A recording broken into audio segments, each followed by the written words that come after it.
홀로 기이한 일들을 행하시는 여호와 하나님 곧 이스라엘의 하나님을 찬송하며 그 영화로운 이름을 영원히 찬송할지어다. 온 땅에 그의 영광이 충만할지어다. 하나님은 영이시니 예배하는 자가 신령과 진정으로 예배할지니라.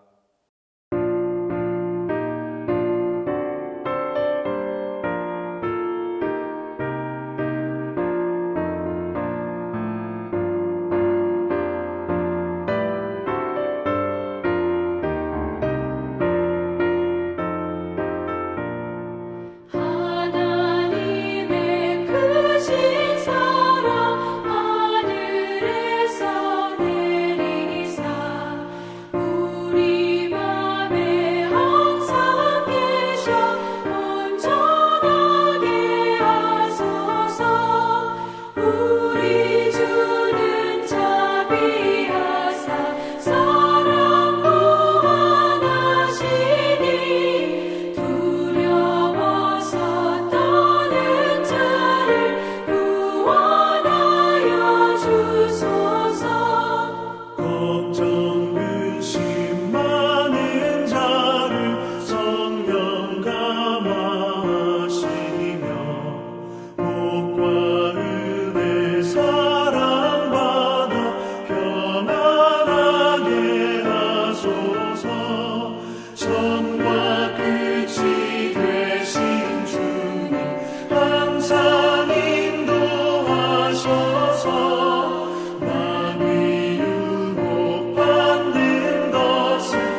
하나님 감사합니다.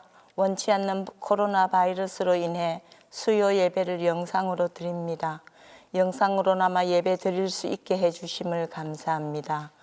코로나를 통해 우리에게 각성과 회개의 기회를 주시건만 이 와중에도 우리는 자행자제하며 주님께 알게 모르게 많은 죄를 짓고 있습니다. 주님, 우리의 이 완악한 믿음을 용서해 주시옵소서. 어두운 세상에 빛 대신 예수님을 기다리는 대림의 계절에 더욱더 말씀과 기도로 마음을 다잡아 올바른 믿음 생활할 수 있게 도와주시옵소서. 은혜로 70년을 이끌어 주신 주님, 이제는 소망으로 70년을 잘 준비해서 주님이 오시는 날 잘했다 동신교회라고 칭찬 들을 수 있게 믿음 생활 잘 할 수 있도록 함께해 주시옵소서.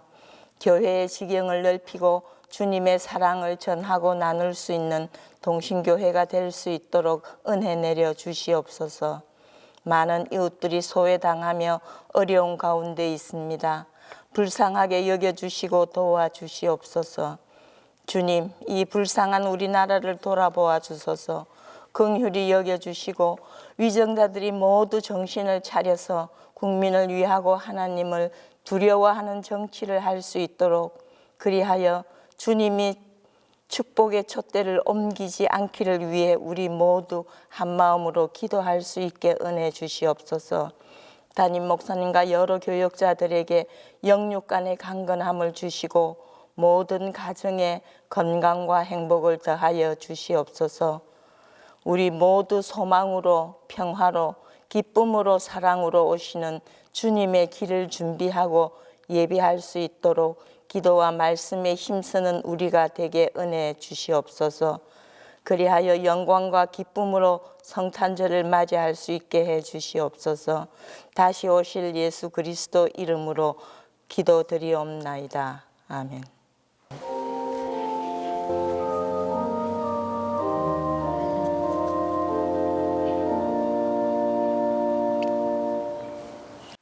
오늘 우리에게 주신 하나님의 말씀은 누가복음 2장 1절에서 5절입니다.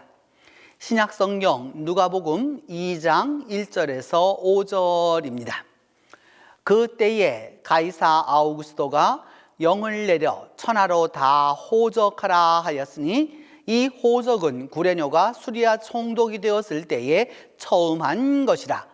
모든 사람이 호적하라 각각 고향으로 돌아가매 요셉도 다윗의 집 족속이므로 갈릴리 나사렛 동네에서 유대를 향하여 베들레헴이라 하는 다윗의 동네로 그 약혼한 마리아와 함께 호적하러 올라가니 마리아가 이미 잉태하였더라.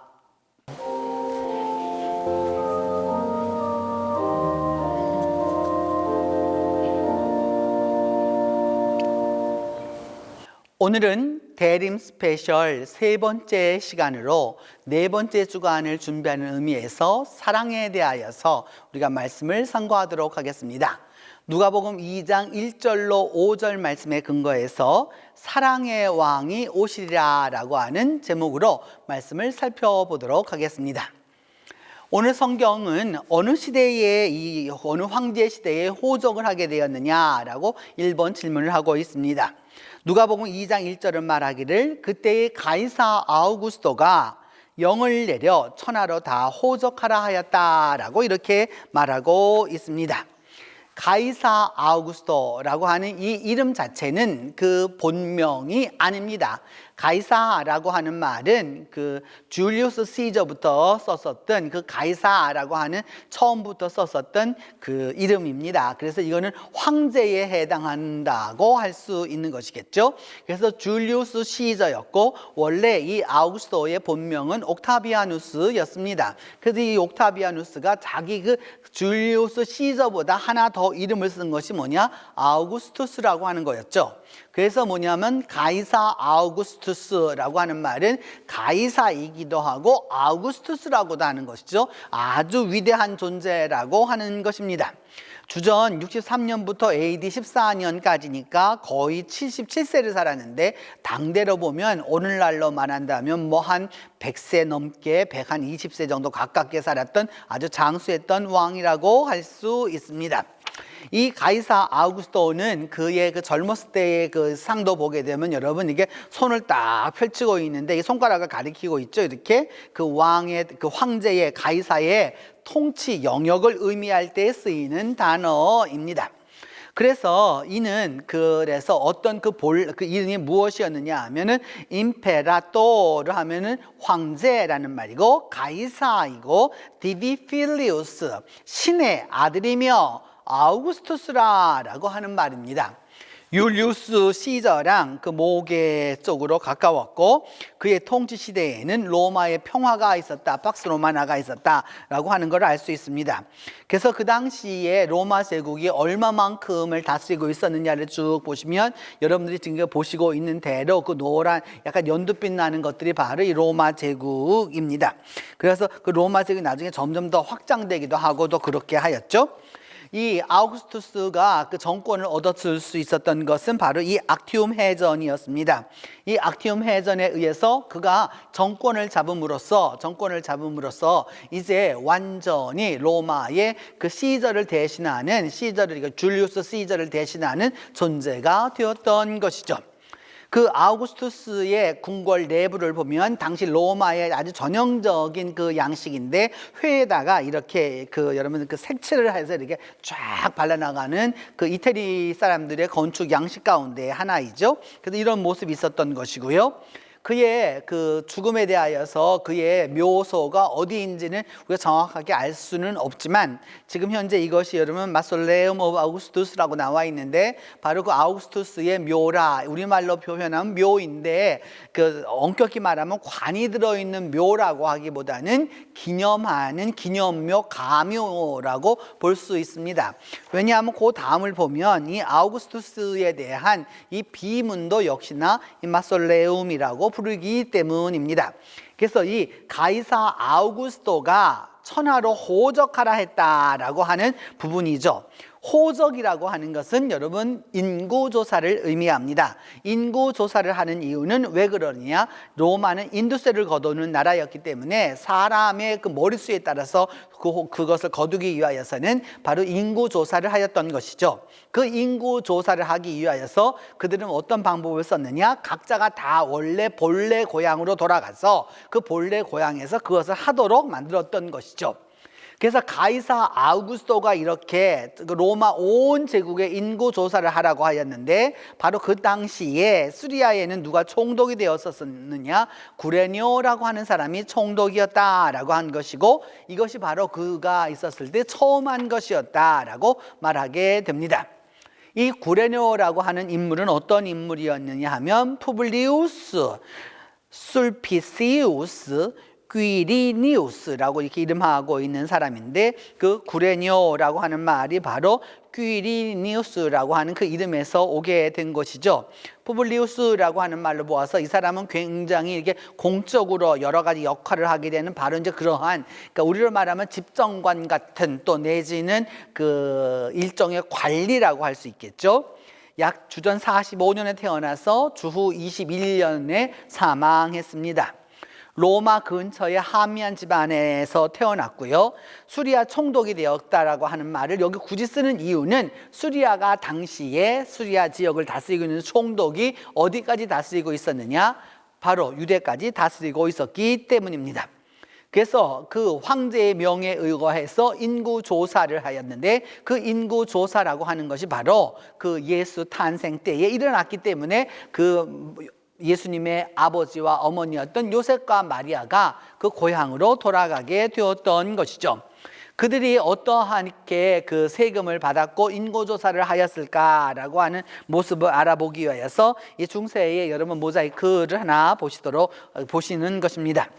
그래서 이제 모든 로마의 국민들은 어떻게 하였느냐? 호적하러 고향으로 돌아갔다라고 이렇게 이야기하는 것이죠. 그래서 요셉은 다윗의 집 족속이었기 때문에, 그러니까 그 몰락한 왕가의 후손이었죠. 그래서 갈릴리 나사렛 동네에서 이렇게 말합니다. 그러니까 갈릴리라고 하는 것과 베들레헴은 상당한 차이가 있죠. 베들레헴은 내륙이고요, 갈릴리는 그 북쪽이라는 말이죠. 이렇게 나가서 나사렛이라고 하는 작은 동네에서 살았었는데, 유대를 향하여서 베들레헴이라 하는 다윗의 동네로 가게 되었다라고 하는 것을 이제 알게 됩니다. 누가복음 2장 3절로도 보면 또 역시나 동일한 말씀을 하고 있죠. 모든 사람이 호적하러 가게 되었다. 그래서 다윗의 동네로 가게 되었고, 그 다윗의 동네가 바로 베들레헴이라고 하는 곳이었다라고 하는 것이죠. 그래서 여러분, 이 나사렛이라고 하는 동네를 보게 되면 어디쯤에 해당하느냐면, 여러분 그 지도에서 약간 쭉 올라가서 거기 한 5분의 4 정도 올라가서 이렇게 뾰족하게 나와 있는 데가 바로 그 갈멜산인데, 그 갈멜산 옆으로 이게 내려와서 보시면 나사렛이라고 하는 지역이 보일 겁니다. 바로 그 나사렛에서부터 출발해 가지고 어디까지 오느냐, 이제 그 별표로 나와 있는 그 사해 위쪽에 그 예루살렘 밑에 보면 베들레헴이라고 하는 지역이 나오게 됩니다. 그래서 이제 이런 것들을 보게 되면서 나사렛 출신이었지만 베들레헴까지 갔다가 이제 다 모든 일을 마치고 나섰을 때 어디로 돌아갔느냐? 다시 나사렛으로 돌아가게 되었다라고 하는 것을 알 수 있습니다. 그러니까 이들의 원래 태어난 곳이 어디였고, 그들이 현재 사는 곳은 어디였고, 이런 것을 다 조사했기 때문이죠. 마태복음 2장 23절에 보면 나사렛 동네에 가서 그 선제로 하신 말씀, 나사렛 예수라고 하는 말을 얻게 하기 위해서 여기에 이르게 되었다라고 하는데, 이 나사렛이라고 하는 말이 여러분 아시는 대로 뭐냐면 싹이라고 하는 말이죠. 이렇게 해서 이새의 뿌리에서 한 싹이 돋아나라고 하는 말에서 그 같은 언어입니다. 바로 그 구절을 이루기 위하여서 이 예수님은 나사렛에서 이제 자라나시게 되죠. 태어나기는 베들레헴에서 태어났지만 베들레헴 예수라고 안 하고 나사렛 예수라고 하는 데에는 바로 그 신학적 의도가 있는 것이죠. 그래서 예수님이 마지막으로 돌아가셨을 때 나사렛 예수 유대인의 왕, 그래서 보통 우리가 예수스 나자레누스 렉스 유다요름, 그래서 INRY 이렇게 쓰게 되는데, 라틴어의 그 첫 자만을 쓰게 되는데, 나사렛 예수라고 하는 말을 이래서 얻게 되는 것입니다. 베들레헴이라고 하는 동네는 오늘날 가서 보면 역시나 그렇게 큰 동네는 아닙니다. 베트라고 하는 말은 바로 집이라는 거고요, 레헴이라고 하는 말은 빵이라는 말입니다. 그러니까 베들레헴은 그만큼 곡식이 풍요로웠던 지역 가운데 하나이고요, 곡식이 풍요로웠기 때문에 그 지역을 일컬어서 뭐라고 말했느냐 하면은 그 빵집이라고 말할 정도로, 그러니까 우리로 말하면 쌀 창고가 있었던 이렇게 곡창지대를 이제 말하게 되는 것이죠. 그래서 우리나라 지명에도 이렇게 창이라고 하는 말이 들어가 있는 걸 보면 대개 그 지역이 곡창 지역이었던 것을 알 수 있는데, 베들레헴도 그와 같았다 할 수 있습니다. 그 베들레헴을 1698년, 그러니까 지금부터 약 한 330년 전에 베들레헴을 그림으로 그려놓은 것인데, 그 당시 그 베들레헴을 보면 이렇게 작은 동네였다라고 하는 것을 알 수 있습니다. 다시 그것을 1882년의 그림으로 보게 되면 이제 베들레헴이 조금 더 커졌다라고 하는 것을 알 수 있습니다. 사람들이 보다 더 왕래가 많아졌다는 걸 알 수 있고, 이제 이러한 모습을 띠게 된 것이죠. 그리고 난 다음 2008년에 그 베들레헴을 보게 되면 오늘날 이처럼 베들레헴에 살고 있는, 여러분 우리로 말하면 아파트들입니다. 베들레헴 사람들이 이제 베들레헴의 그 원 오리지널 베들레헴이 있고요, 그 다음에 우리로 말하면 신 베들레헴이 되겠죠. 그러니까 신도시에 살고 있는 바로 그런 베들레헴 모습이다라고 하는 걸 알 수 있습니다. 베들레헴은 아주 창세기 때부터 내려오는 아주 오래된 곳이었죠. 그 베들레헴에 라헬이 죽었었을 때 바로 거기에서 장사를 했던 곳이었던 것이었고, 다윗이 그 고향이 어디였느냐? 바로 베들레헴이었다라고 하는 것을 이제 사무엘상에 보면 나타나게 됩니다. 미가 5장 2절은 말하기를 베들레헴 에브라다야라고 말하면서, 그 베들레헴 너는 유다 족속 중에 조그만하지만 너를 이스라엘을 다스릴 자가 바로 너에게서 나올 거라고 얘기하면서, 그는 아주 태초에서부터 있었던 분이다라고 이제 이야기하게 되는 것이죠. 그래서 누가복음 2장 15절에도 보면 이제 목자들이 그 베들레헴 근처에서 추측을 하고 이렇게 쭉 있었는데 천사가 하늘로 올라가고 나자 예수께서 태어나신 곳으로 이런 일을 보자고 이제 가게 되는 것이죠. 근데 이러한 상황 속에서 인구 조사와 베들레헴과 이 모든 것이 이루어지게 되었었을 때 성서는 마리아의 상황을 이렇게 말합니다. 그 약혼한 마리아와 함께 당시 사람들은 약혼을 하고 나서 대개 1년 동안을 같이 지내었기 때문에 1년이 지나서야 이제 그 혼인을 하는 것인데, 약혼이라고 하는 게 오늘날의 약혼의 개념과는 다른 것이, 약혼하면 이미 결혼과 동일한 것으로 취급을 했기 때문입니다. 조선시대에 우리가 혼약을 하게 되면 결혼식을 안 해도 그 아가씨가 죽은 남편에게 가서 그 집에 가서 수절을 하고 살았던 거와 아주 비슷한 문화라고 할 수 있는 것이죠. 그래서 마리아와 함께 호적을 하러, 왜? 아내로 이미 인정을 했기 때문입니다. 근데 마리아는 이미 이때 어떻게 하였느냐? 잉태하였다라고 하는 것을 보여주고 있습니다. 바로 이제 그 베들레헴에 도착했었을 때에 마리아의 그 호적하는 모습과 마리아의 모습이 이제 그것에 나타나고 있습니다. 근데 거기에서 어떤 일이 벌어지게 되었느냐, 이제 거기서 어떤 일이 벌어지게 되었느냐 하면, 거기 있을 때에 해산할 날이 차서 해산할 날이 차게 되었다라고 하는 말이 나타나게 됩니다. 오늘 우리가 본문은 다 읽지 않았지만 그 베들레헴에는 이제 가보면 예수님의 그 탄생 기념교회가 있습니다. 이 기념교회는 거의 십자군 시대의 것인데요, 예수님 시대와는 또 다른 모습이라고 할 수 있습니다. 이 베들레헴 이 탄생교회를 들어가는 문을 보시면 여러분 위에 이렇게 아치형으로 되어 있고 밑에 이렇게 또 이렇게 작게 만들어져 있습니다. 왜냐하면 이 왕들이 예수님을 경배하러 베들레헴에 그것을 찾으러 왔었을 때에, 예를 들어서 그 이후에 만찬 성지 숭배를 하면서 말을 타고 이 교회 안에 들어갔습니다. 그래서 그 말을 타고 교회 안에 들어가는 것을 방지하기 위해서 만왕의 왕이시고 만주의 주이신 그 왕을 태어난 곳을 보러 가면서 말을 타고 들어가는 그 왕들을 경계하기 위해서 저처럼 돌을 쌓았고, 그래서 사람이 숙이지 아니하고는, 억지로 경배하지 아니하고는 들어갈 수 없도록 이제 만들어 둔 것이죠.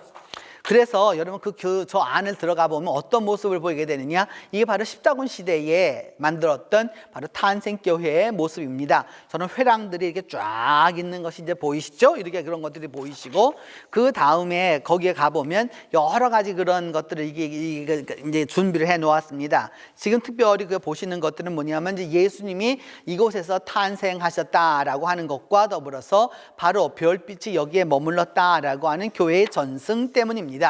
그 교회의 전승은 바로 이와 같이 바로 이제 별표 모양으로 되어 있는, 그 별 모양으로 되어 있는 곳에 바로 별빛이 머무르게 되어서 박사들이 찾아와서 예수님께 경배했다라고 하는 것이죠.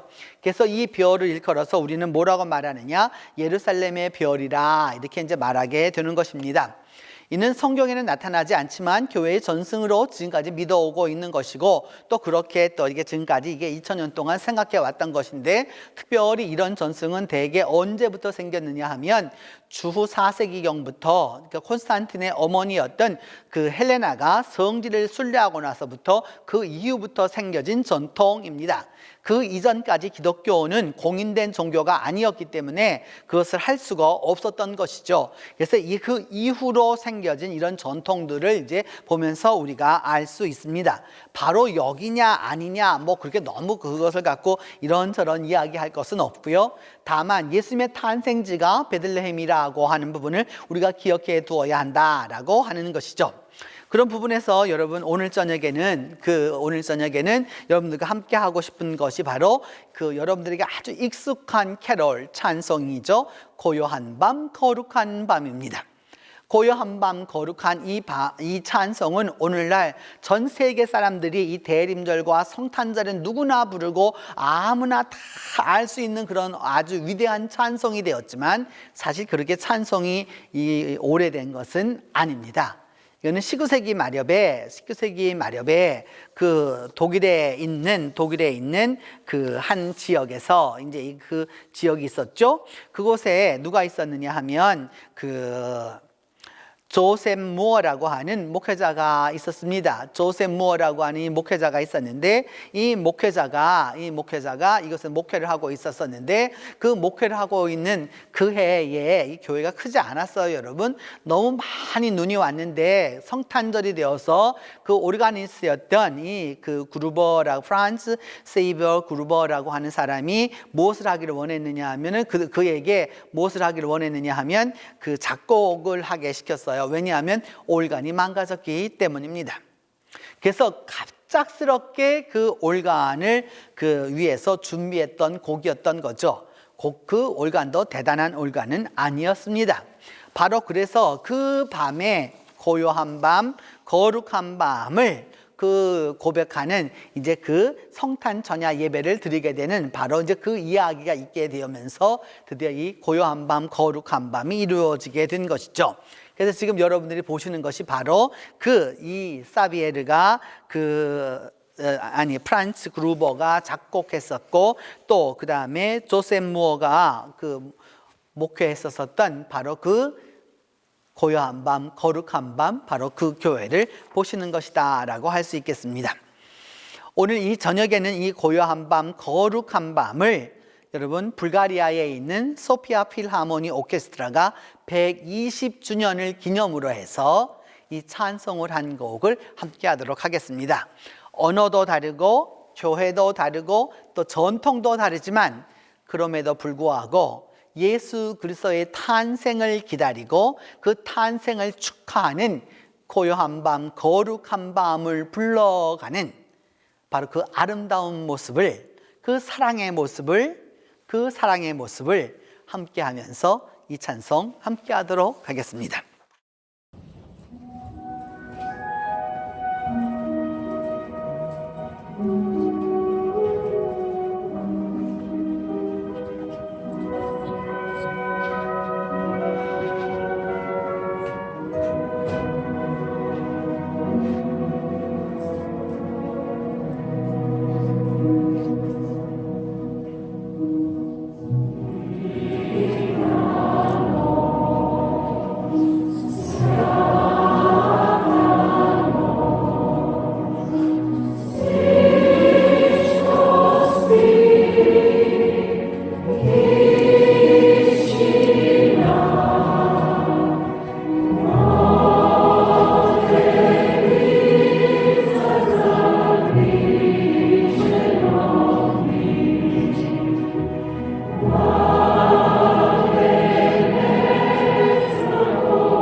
기도합니다.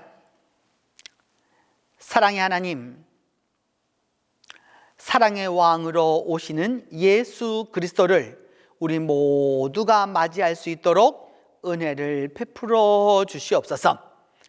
주님, 마리아와 요셉에게는 그들에게 임했던 하나님의 은총이 고통이었지만 사랑으로 그것을 극복하였던 것처럼 오늘날 나의 고통이 또 나에게 임한 고난이 사랑을 통하여서 은총으로 변화되는 역사가 있게 하여 주시옵소서.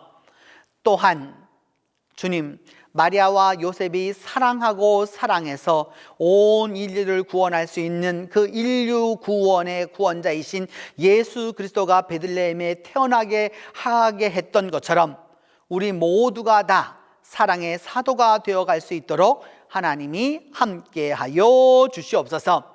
그리하여 이번 성탄은 우리 모두에게 있어서 사랑의 성탄이 될 수 있도록 하나님이 함께해 주시옵소서. 우리 주 예수 그리스도의 이름으로 기도합니다.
지금은 예수 그리스도의 은혜와 하나님의 사랑과 성령의 교통이 이제로부터 함께 계시기를 축원하옵나이다.